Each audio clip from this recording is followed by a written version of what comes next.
Jack Miller stood alone in the huge hallway of the Galactic Federation Academy. He was the first human ever to be accepted into this famous school among the stars. He felt small as aliens of all shapes and sizes walked past him. Some had many eyes. Others had skin that glowed. A few floated instead of walked. "Excuse me," Jack said to a passing alien with blue skin and 4 arms. "Can you tell me where to find the main office?" The alien looked at Jack with wide eyes. It moved away quickly without speaking. This had happened all day. The alien seemed afraid of him. Jack sighed and kept walking. He knew why they acted this way. On the trip to the academy, the ship captain had explained it to him. "You are from Earth," the captain had said. "The rest of the galaxy calls Earth a Deathworld. It is a Class 12 planet, one of the most dangerous places known." Jack had not understood. "But Earth is beautiful. We have forests and oceans and mountains." The captain had laughed. "Your gravity is 1.5 times stronger than most worlds. Your air would poison many species. Your bacteria would eat them from inside. Your weather changes so fast that it would kill most beings. Even your water is dangerous to many life forms." Now, walking through the academy, Jack understood. To these aliens, he was like someone who grew up in a war zone. They thought he was dangerous just by being here. "Student Miller," called a voice from behind him. Jack turned to see a tall, thin alien with silver skin that seemed to shine under the lights. It had 4 eyes that blinked at different times, which made Jack feel dizzy. "I am Administrator Zix," the alien said. "Welcome to the Galactic Federation Academy. I was sent to find you when you did not arrive at the orientation meeting." "I'm sorry," Jack said. "I got lost." "Understandable," Zix said. "The academy can be confusing for new students. Please follow me to my office so we can review your schedule."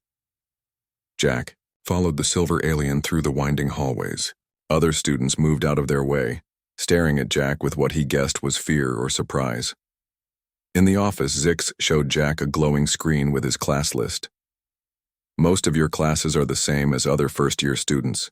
Xenobiology, interstellar politics, advanced propulsion theory, but we have made one change." Jack looked at the screen. His physical education class had been replaced with something called adapted physical training. "What's this?" Jack asked, pointing at the change. All 4 of Zix's eyes blinked at once. "Regular physical education would not be safe with you attending. You think I would hurt someone?" Jack frowned. "Not on purpose," Zix said quickly. "But humans are much stronger than most species here. Your bones are denser. Your muscles are more powerful. Even a friendly touch from you could break bones in some of our students." Jack wanted to argue, but kept quiet. He had come here not just to learn, but to be Earth's first ambassador to the galaxy. Getting angry on his first day would not help. That goal. "Coach Krell has created a special program for you," Zix continued. "It should give you a good workout without putting others in danger." "Fine," Jack said. "Where do I find this Coach Krell?" "He will meet you at the gymnasium after your last morning class," Zix said. "Until then, let me show you to your room. We have made special changes there too." Jack's room was small but comfortable. The bed had been reinforced to handle his weight.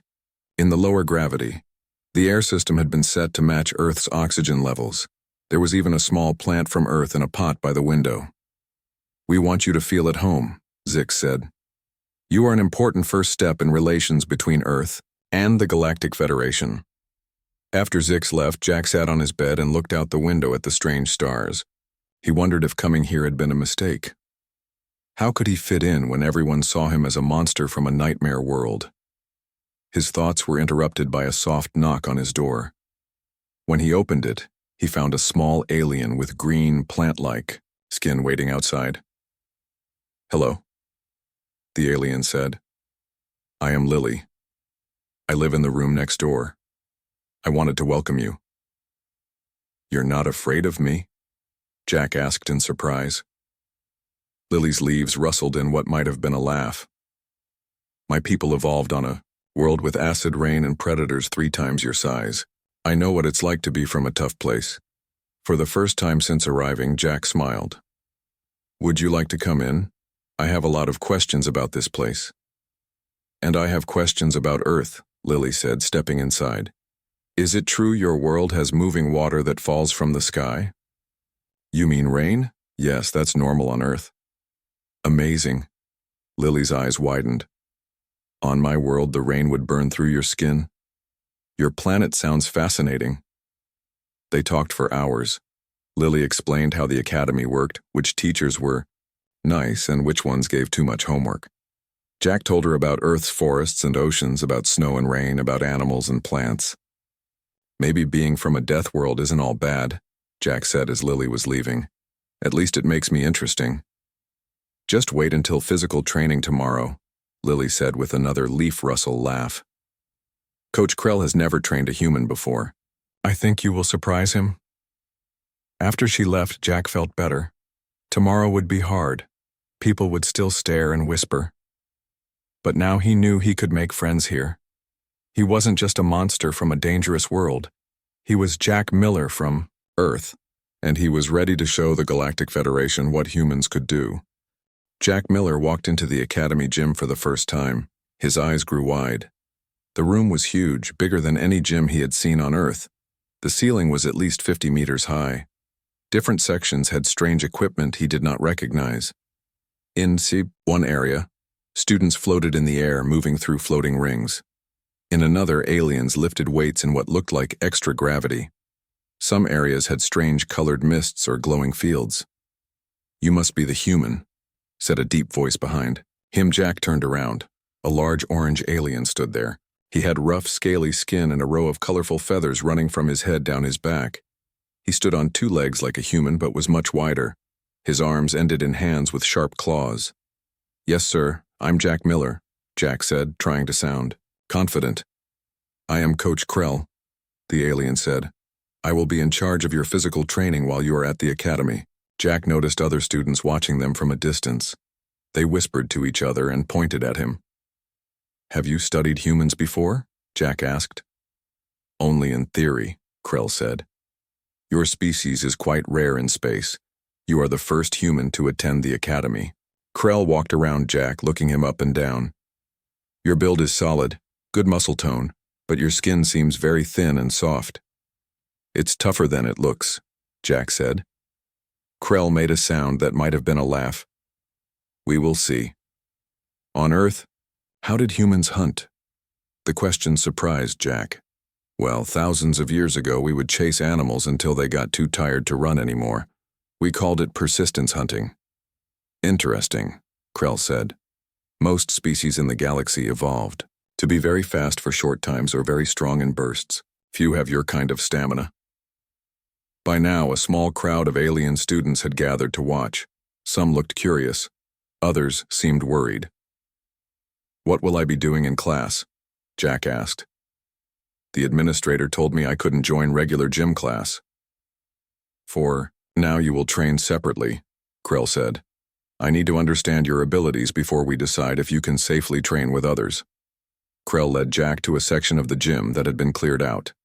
There was a complex obstacle course set. Up there, it had climbing walls, balance beams over pools of strange gel, tunnels to crawl through, and a running track that went around the whole thing.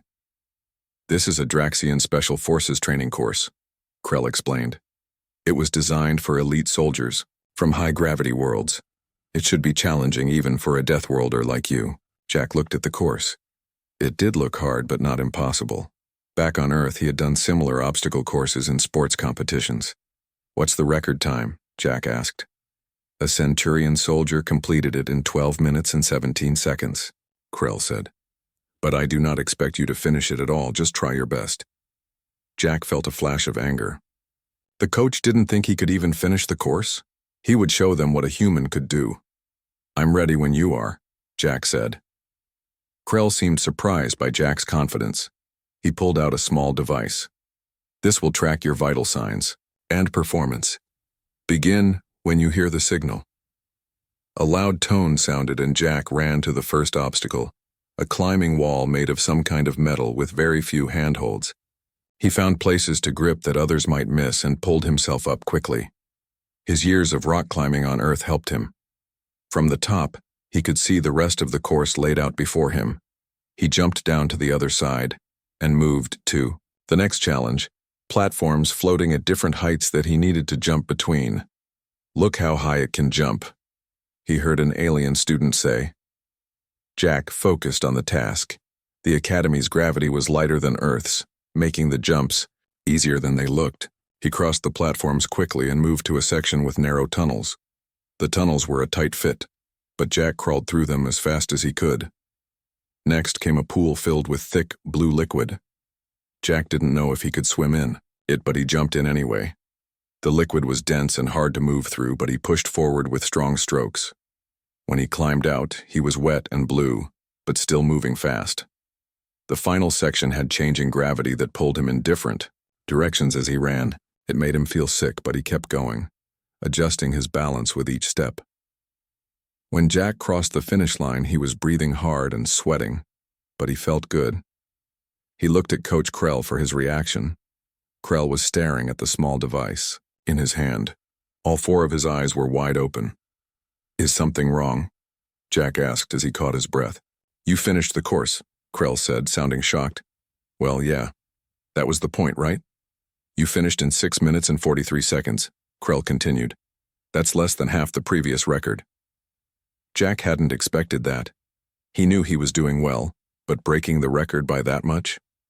No wonder Krell looked surprised. The alien students watching were completely silent now. Some had their mouths open. Others were backing away slowly. "Is that good?" Jack asked, though he knew the answer. "No student has ever completed this course on their first try," Krell said. "Most elite soldiers take 5 or 6 attempts before finishing it." Jack wasn't sure what to say. He hadn't meant to shock everyone. He had just done his best.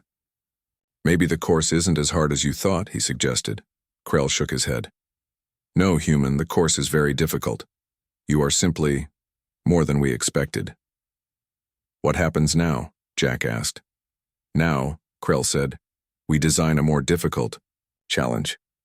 For the first time, Krell's mouth curved in what might have been a smile. "And perhaps we rethink what we know about humans and their death world." As Jack walked back to the locker room, the alien students moved out of his way. But this time, he noticed something different in their eyes. There was still fear, yes, but there was something new too. Respect. News traveled fast in the Academy. By the next day, everyone had heard about the human who broke the Draxian obstacle course record. Jack noticed the difference as he walked to breakfast.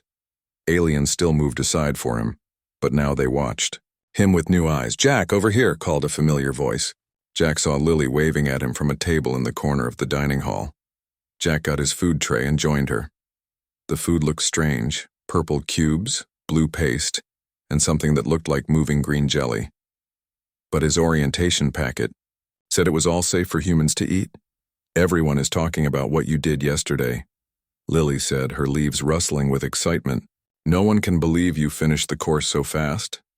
"It wasn't that hard," Jack said, tasting the purple cubes. They were sweet, like berries. "Not hard?" Lily's eyes got bigger. "Jack, that course was made for the toughest warriors in the galaxy. Some say you must have cheated somehow."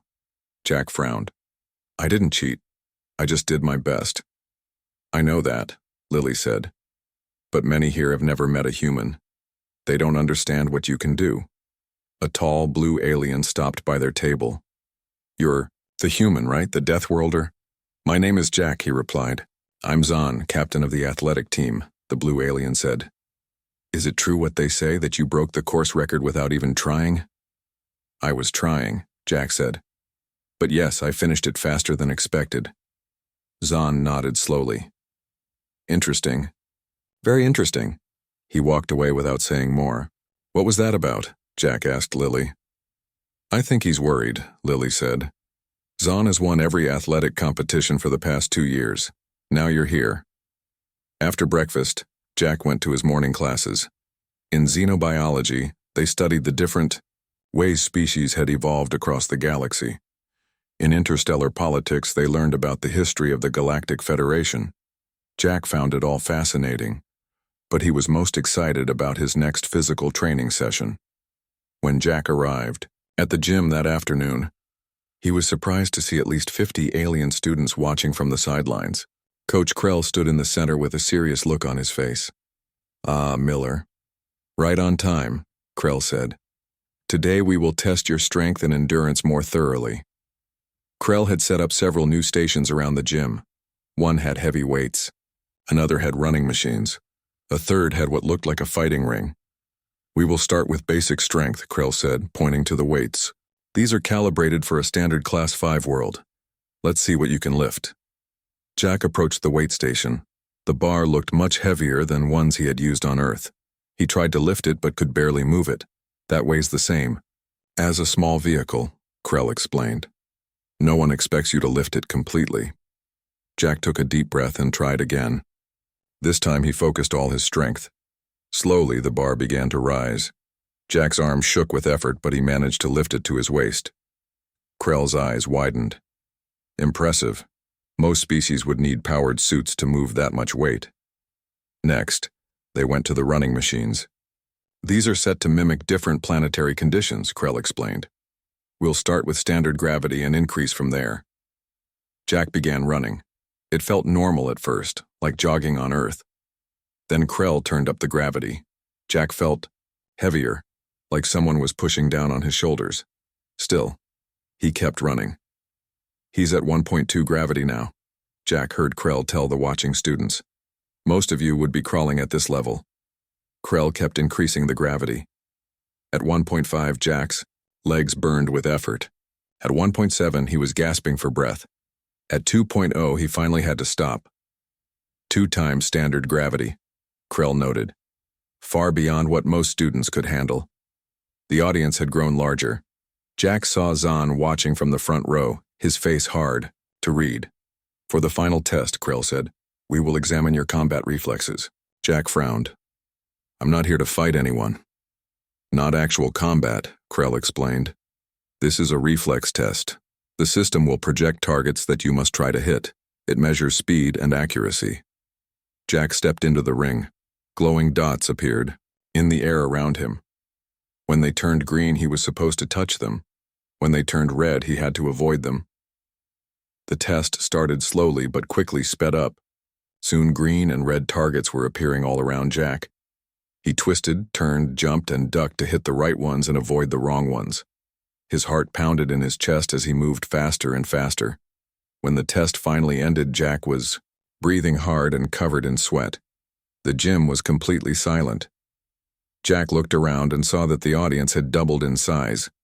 Even some teachers were watching now. Krell looked at his device, then at Jack, then back at the device.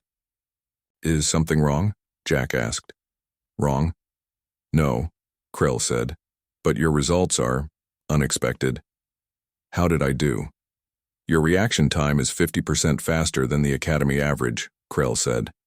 "Your pattern recognition is in the top 2% of all students ever tested. In some areas, your physical abilities exceed those of species specifically evolved for those tasks." "Is that good?" Jack asked. Someone in the crowd laughed. Others soon joined in. It wasn't mean laughter. It was the release of tension. "Yes, Miller," Krell said, almost smiling. "That is very good." As Jack left the gym, students approached him with questions. How did humans train on Earth? What sports did they play? Could he teach them some human exercises? For the first time since arriving at the academy, Jack didn't feel like an outsider. He wasn't just the Deathworlder anymore. He was Jack Miller, a student with unusual abilities who might have things to teach as well as learn. As he answered their questions, Jack noticed Zahn watching from a distance. The athletic team captain wasn't smiling like the others. His eyes were narrow, and his blue skin had darkened. Jack realized that not everyone was happy about his success. For some, like Zahn, a human who could outperform the best aliens was not amazing, it was a threat. 3 days after Jack's tests, the whole academy was talking about him. In the hallways, in the dining hall, and in the dorms, students shared stories about the human's amazing strength and speed. Some stories were true. Others grew with each telling, making Jack sound like a monster or a hero from old tales. Jack tried to ignore the attention. He went to his classes and did his homework like any other student. But things had changed. Now aliens would stop and watch when he walked. By some even asked to touch his arm or hand to feel his muscles. "You're a celebrity now," Lily told him as they ate lunch. "Everyone wants to know more about humans." "I'm just one person," Jack said. "I can't speak for all humans." "But you're the only human they know," Lily said. "That makes you important." After lunch, Jack went to the library to study. He found a quiet corner and opened his books. As he read, he noticed a group of aliens watching him from behind a bookshelf. When he looked up, they quickly turned away. Jack sighed. He was getting used to being watched, but it still felt strange. "Excuse me," said a soft voice. Jack looked up to see a small alien with pink skin and 6 eyes. "Are you the human from the physical tests?" "Yes. I'm Jack," he said. "I'm Ven," the alien said. "I work for the Academy News. Can I ask you some questions?" Jack wanted to say no, but he remembered why he was here, to help humans and aliens understand each other better. "Sure," he said. "What do you want to know?" Ven sat down across from Jack. "Is it true that all humans can do what you did in the gym?" "Not all," Jack said. "I was on the track team back on Earth. I'm in good shape, but not special. Many humans are stronger or faster than me." Ven's eyes all widened at once. "There are humans stronger than you? That's hard to believe." "It's true," Jack said. "Earth has many different kinds of people. Some are good at sports, others are good at art or music or math. Just like other species," Ven said, sounding surprised. "Exactly," Jack said. "We're not so different." The interview lasted for an hour. Ven asked about Earth, about human food and games and schools. Jack tried to answer honestly, showing that humans were just people, not monsters from a scary world. The next day, Ven's story was on the Academy newsfeed. The title was, "Human Student Says Earth Not So Different."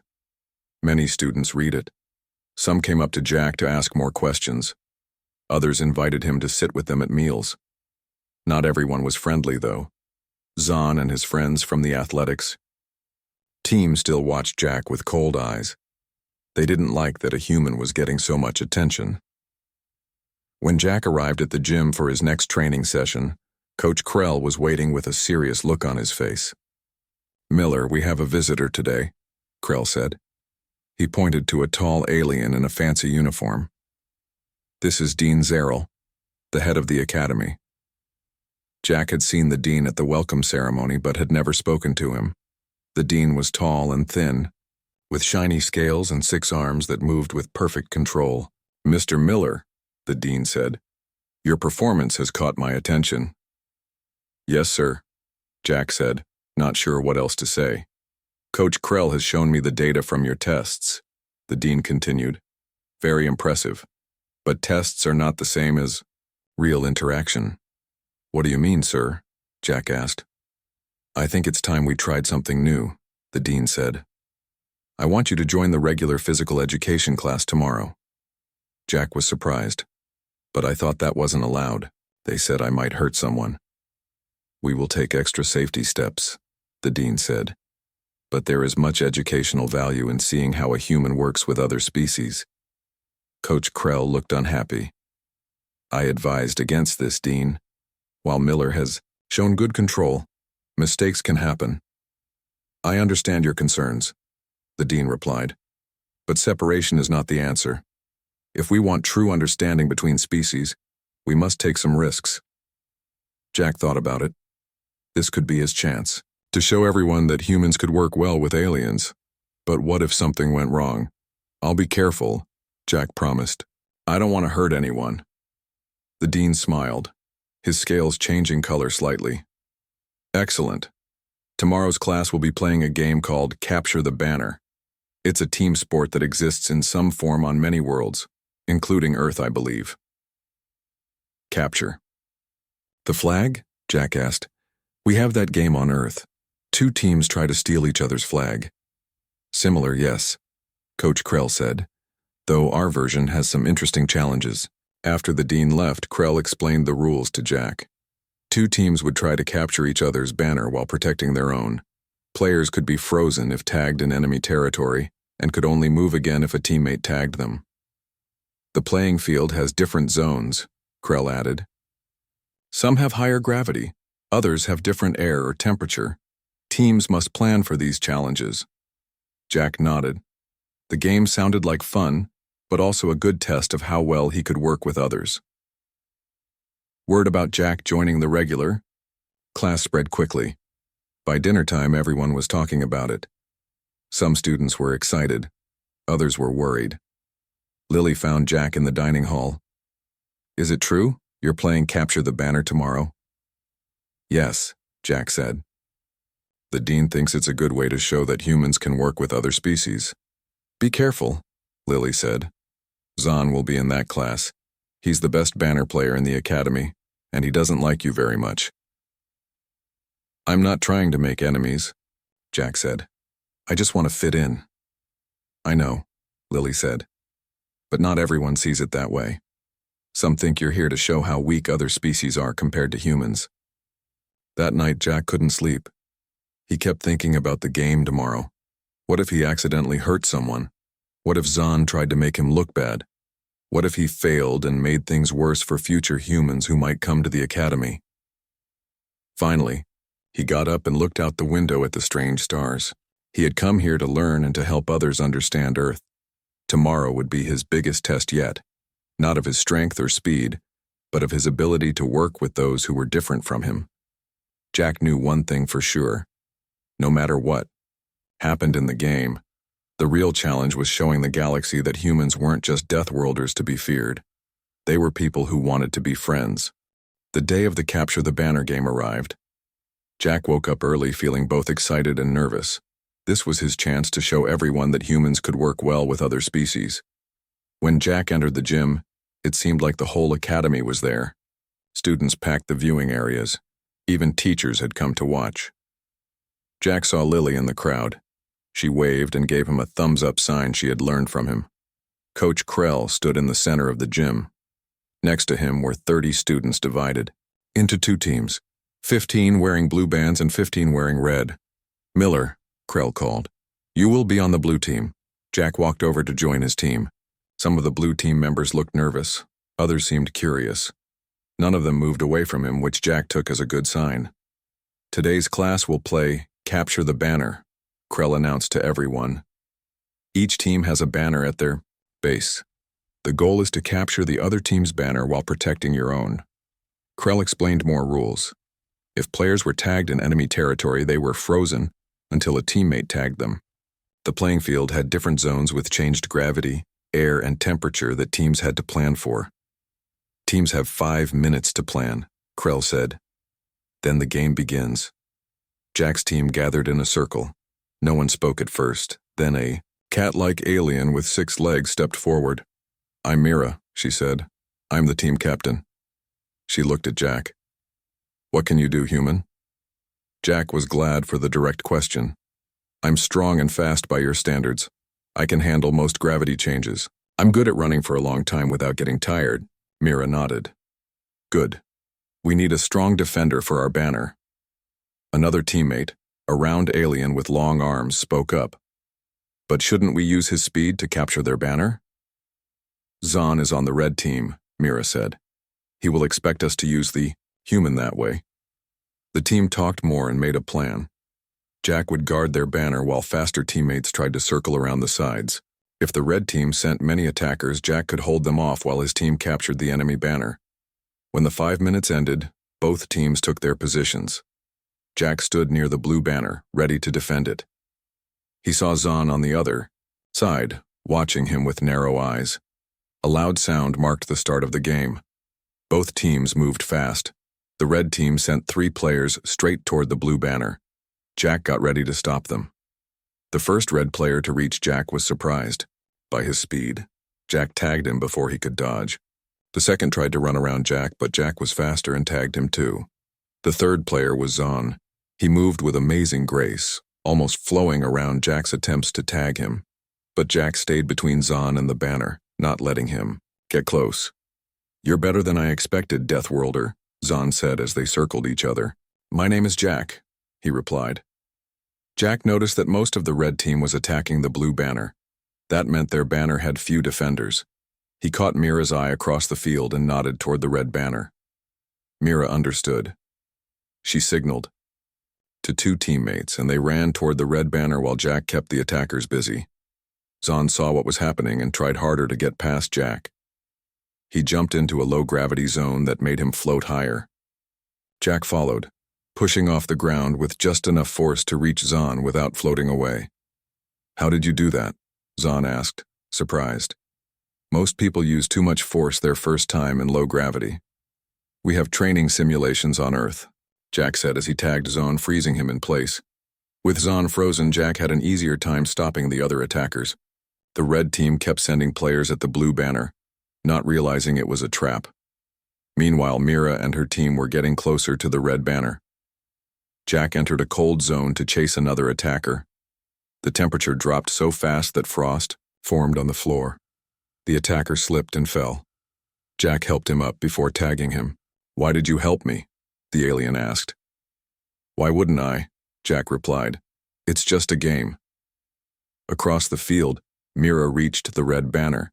She grabbed it and started running back to blue territory. The few red defenders tried to stop her, but Jack's team protected her. The game ended with a loud buzz. Blue team had won. Jack's teammates surrounded him, patting his back and shoulders. They were no longer afraid to touch him. Even some red team players came over to talk about the game. "Good defense," Zahn said, joining the group. "I didn't think a human could move so well in different gravity." "Thanks," Jack said. "You move pretty well yourself." "Next time, we'll be ready for you," Zahn said. There was still challenge in his voice, but the cold anger was gone. Coach Krell and Dean Zerrell watched from the side of the gym. "The human performed well," the dean said. "Not just physically, but as a team member." "Yes," Krell agreed. "He used his strength when needed but showed restraint. He helped an opponent who fell. These are good signs." "Perhaps we have misjudged humans," the dean said. "They may be from a Deathworld, but they are not just strong. They are adaptable." After the game, students from both teams asked Jack questions about Earth sports and games. Some wanted to learn human training methods. Others invited him to join study groups. Lily pushed through the crowd to reach Jack. "You were amazing. Everyone's talking about how you helped that player who fell even though he was on the other team." Jack smiled. "On Earth, we call that good sportsmanship." "We have similar ideas here," Lily said. "We just didn't expect it from a Deathworlder." Later that day, Jack got a message on his room screen. It was from Dean Zerrell. "Mr. Miller, today's class was a success. Starting tomorrow, you will join regular physical education with your classmates. Coach Krell will still work with you on special training, but integration is the goal of the academy. You have shown it is possible." Jack smiled as he read the message. One game wouldn't fix everything. Some aliens would still fear humans. There would be more challenges ahead. But today was a good start. He looked out at the stars and thought about Earth, so far away. Humans had much to learn from the galaxy. But now Jack knew the galaxy could learn from humans too. They weren't just survivors from a dangerous world. They were builders of bridges between different species. And Jack was proud to be the first to show what humans could really do.